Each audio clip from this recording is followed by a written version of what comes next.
le bien des pauvres. Il faut savoir que le curé de Verrières, vieillard de 80 ans, mais qui devait à l'air vif de ces montagnes une santé et un caractère de fer, avait le droit de visiter à toute heure la prison, l'hôpital et même le dépôt de mendicité. C'était précisément à 6 heures du matin que M. Appert, qui de Paris était recommandé au curé, avait eu la sagesse d'arriver dans une petite ville curieuse. Aussitôt, il était allé au presbytère. En lisant la lettre que lui écrivait M. le marquis de la Mole, pair de France et le plus riche propriétaire de la province, le curé Chélan resta pensif.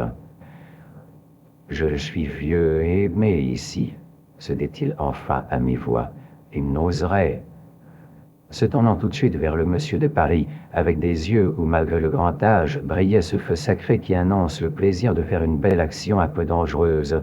« Venez avec moi, monsieur, et en présence du geôlier et surtout des surveillants du dépôt de mendicité, veuillez n'émettre aucune opinion sur les choses que nous verrons. » Monsieur Appert comprit qu'il avait affaire à un homme de cœur.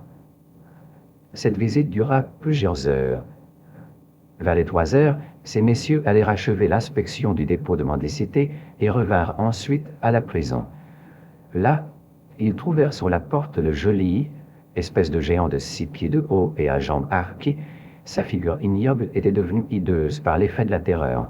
« Ah, monsieur, dit-il au curé dès qu'il l'aperçut, ce monsieur que je vois là avec vous n'est-il pas monsieur Appert ? » « Qu'importe, dit le curé.